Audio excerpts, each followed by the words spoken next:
हम पढ़ेंगे Leviticus 11 chapter 12 chapter English में किंग्स जेम्स वर्जन में से और हिंदी में भी एसआई बाइबल में से। लेविटिकस 11 चैप्टर 12 चैप्टर रिबांति खंबा हुसी के लरबा हासा। परमेश्वर के आत्मा आपकी गहरी बातें वचन के अंदर से हमको सीखने के लिए परमेश्वर रास्ता खोलिए। हमारे अंदर ये भेद, ये रहस्य जो इस व्यवस्था में लिखी है, हम समझ सके कि परमेश्वर मनुष्य के साथ कैसे व्यवहार में था और किस प्रकार से क्या हो रहा था जब ये व्यवस्थाओं को वो लोग कर रहे थे। अब फादर गॉड, अगर हम इसके लायक जाने जाए तो ये भेद हम निश्चित परमेश्वर आपसे लेना पसंद करेंगे। हम अपने हाथों में, आपके हाथों में परमेश्वर समर्पित होते हैं। और पिता, अगर ये भेद को भेद ही रखना चाहोगे हमारे लिए तो मेरे पिता, वो आपके लिए पिता आदर है। अब फादर गॉड, वो हम होने देंगे ऐसा ही खुदा, हम उसके आगे जाना नहीं चाहेंगे। हम धन्यवाद करते हैं कि हमारा सब कुछ आप हो।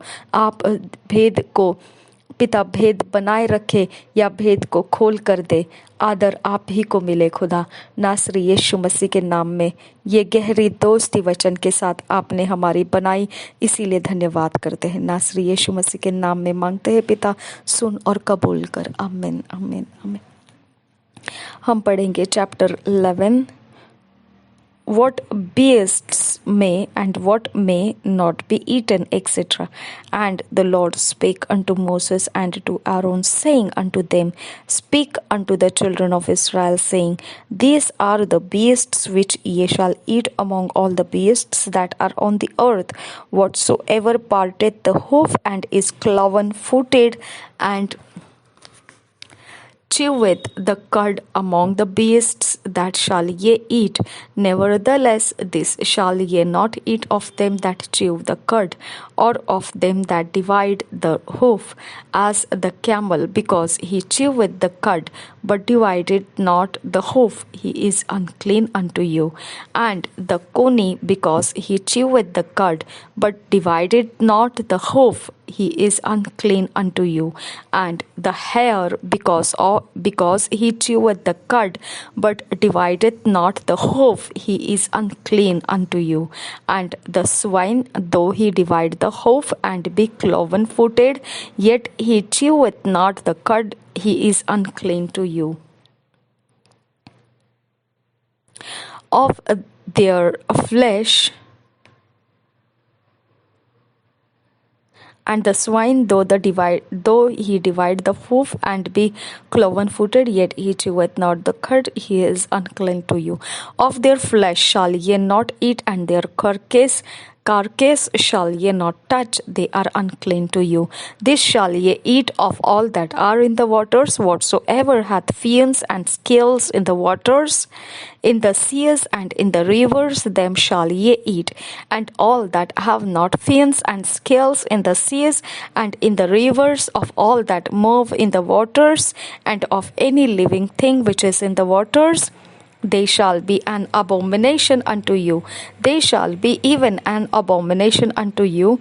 Ye shall not eat of their flesh, but ye shall have their carcasses in abomination. Whatsoever hath no fins nor scales in the waters, that shall be an abomination unto you. And these are they which ye shall have in abomination among the fowls. They shall not be eaten. They are an abomination: the eagle, and the osprey, and the osprey, and the vulture, and the kite after his kind, every raven after his kind, and the owl, and the night hawk, and the cuckoo, and the hawk after his kind, and the little owl, and the cormorant, and the great owl, and the swan, and the pelican, and the gier eagle, and the stark, the heron after her kind, and the lapwing, and the bat. All fowls that creep going upon all four shall be an abomination unto you. Yet this may ye eat of every flying creeping thing that goeth upon all four, which have legs above their feet to leap withal upon the earth. Even this of them ye may eat, the locust after his kind, and the bald locust after his kind, and the beetle after his kind, and the grasshopper after his kind. But all other flying creeping things which have 4 feet shall be an abomination unto you, and for this ye shall be unclean.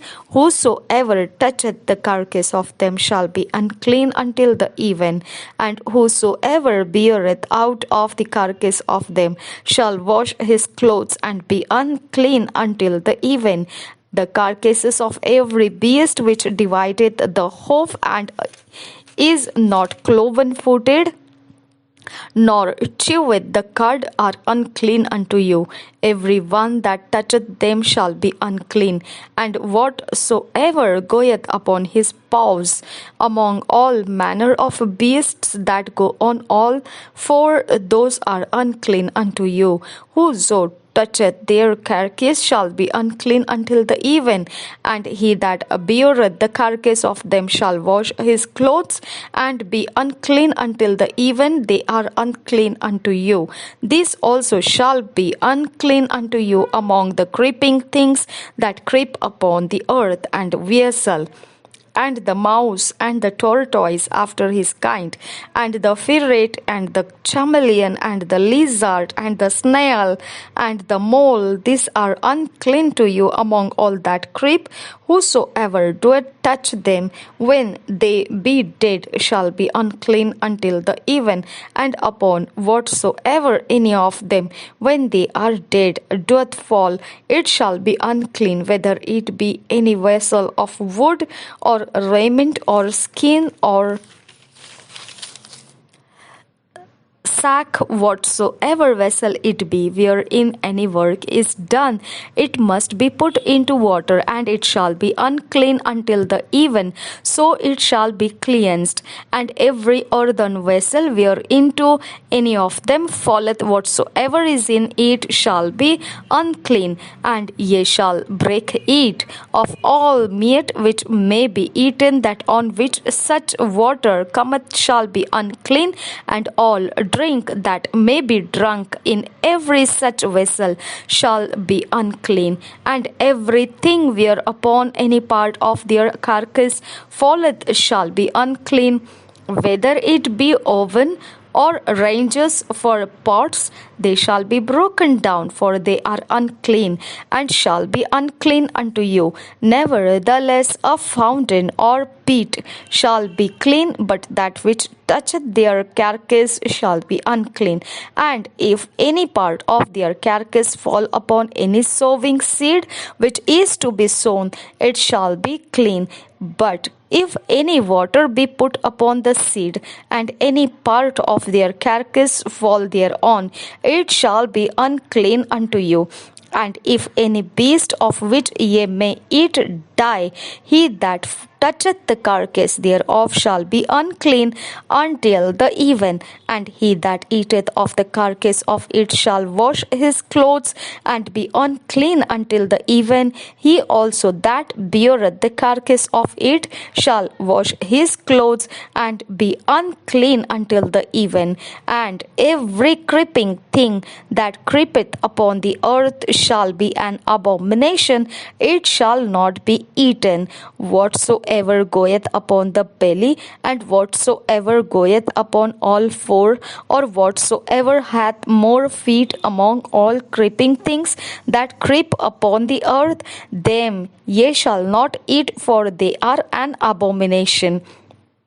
Ye shall not make yourselves abominable with any creeping thing that creepeth, neither shall ye make yourselves unclean with them, that ye should be defiled thereby. For I am the Lord your God. Ye shall therefore sanctify yourselves, and ye shall be holy, for I am holy. Neither shall ye defile yourselves with any manner of creeping thing that creepeth upon the earth. For I am the Lord that bringeth you up out of the land of Egypt to be your God. Ye shall therefore be holy, for I am holy.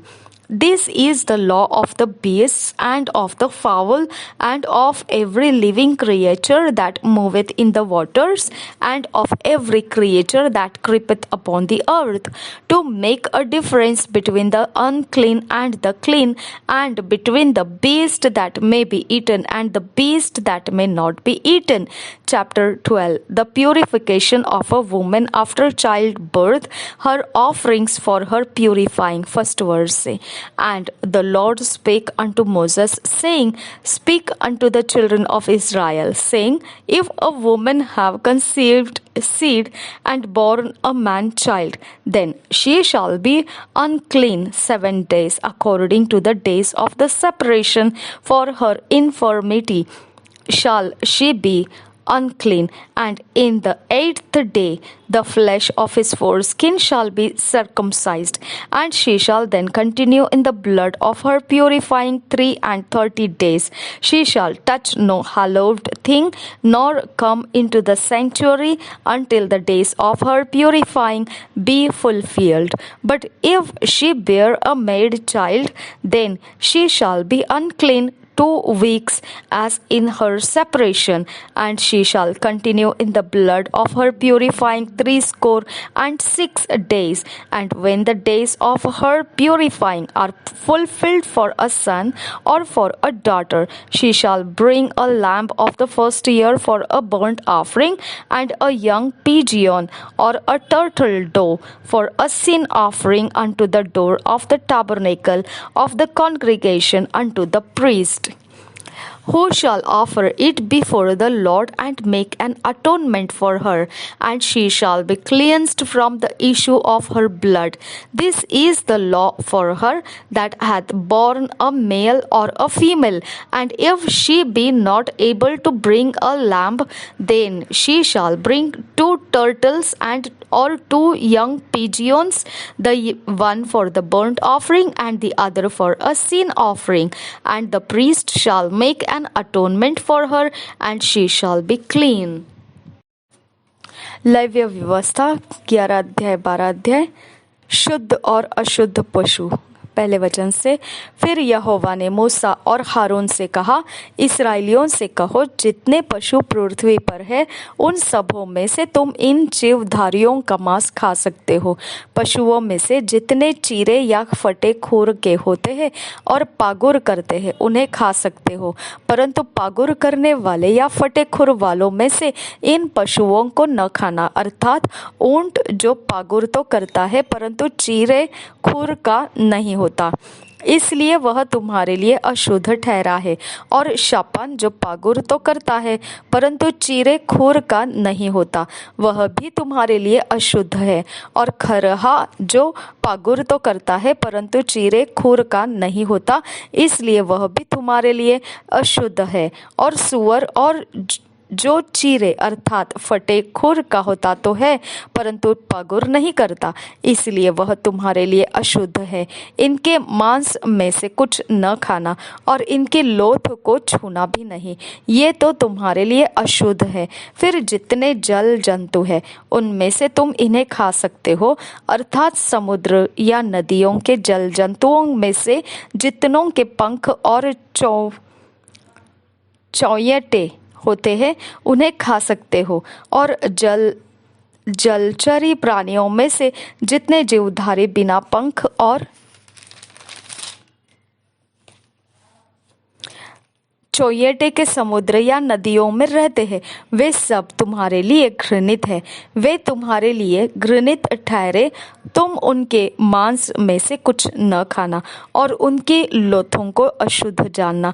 जल में जिस किसी जंतु के पंख और चौयटे नहीं होते वह तुम्हारे लिए अशुद्ध है।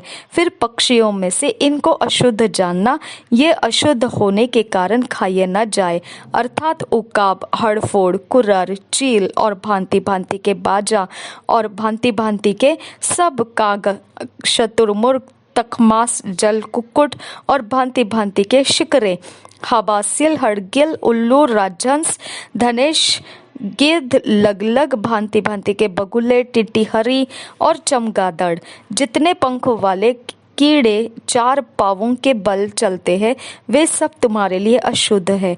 पर रेंगने वाले और पंख वाले जो चार पांवों के बल चलते हैं, जिनके भूमि पर कूदने फांदने की टांगे होती है, उनको तो खा सकते हो।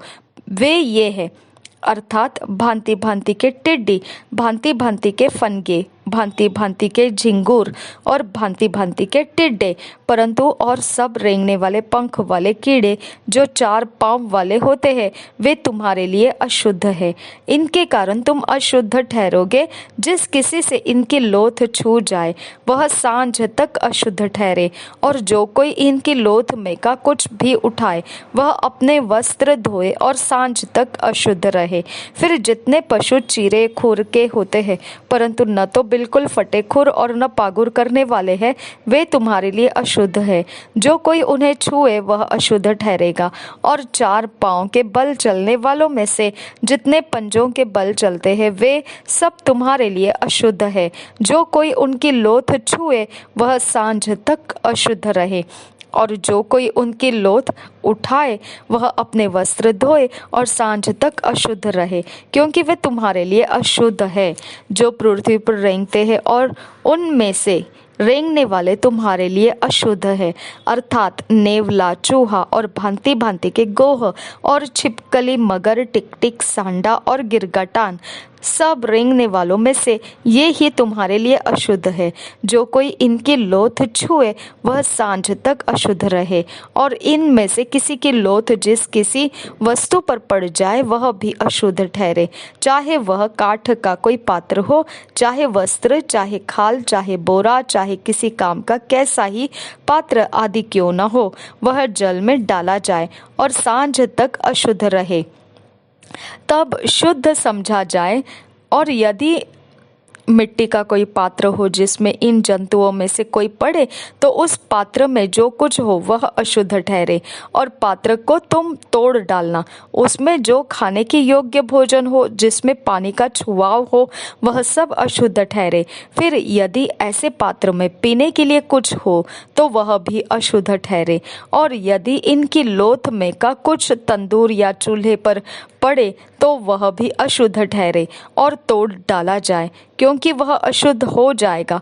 वह तुम्हारे लिए भी अशुद्ध ठहरे।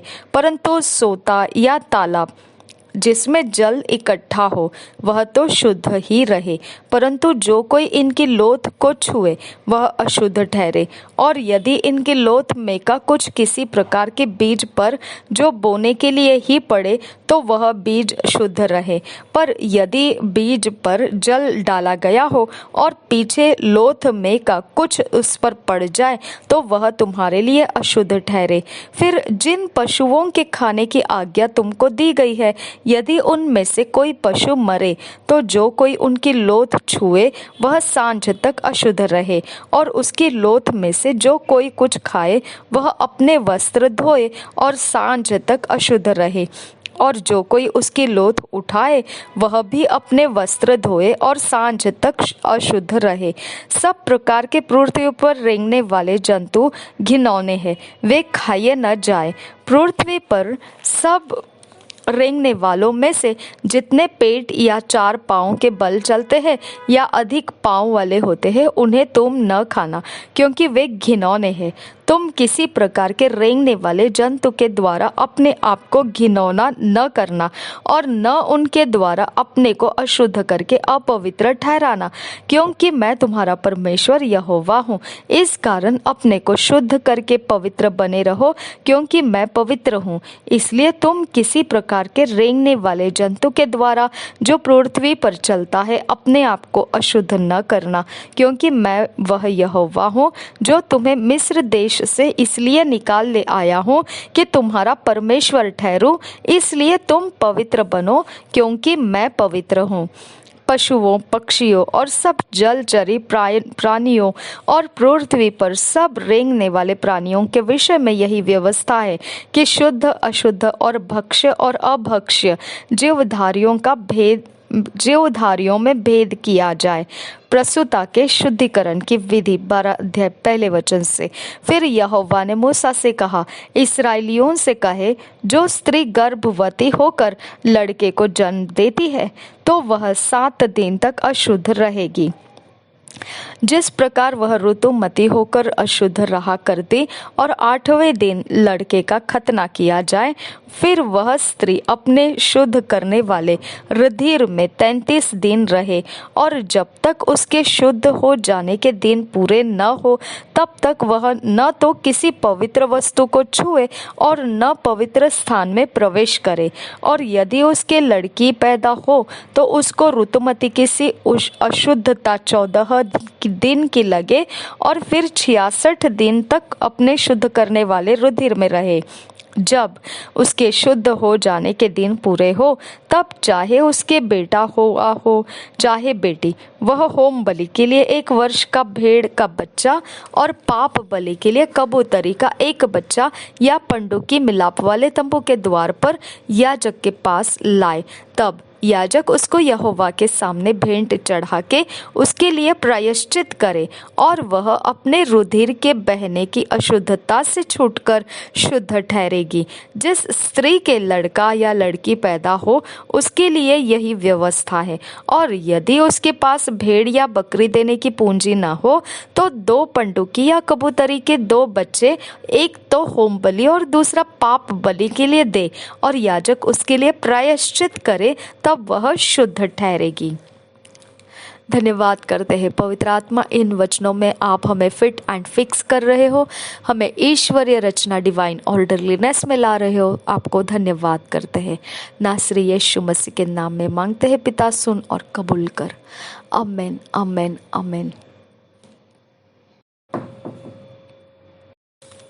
2 years बाइबल रीडिंग प्लान, 2 साल का Bible reading plan. Acts 19 chapter 8 verse से 20 वर्स, सैम्स 25 चैप्टर 26 चैप्टर। 2 साल का बाइबल रीडिंग प्लान। प्रेरितों के काम 19 अध्याय 8 वचन से 20 वचन तक।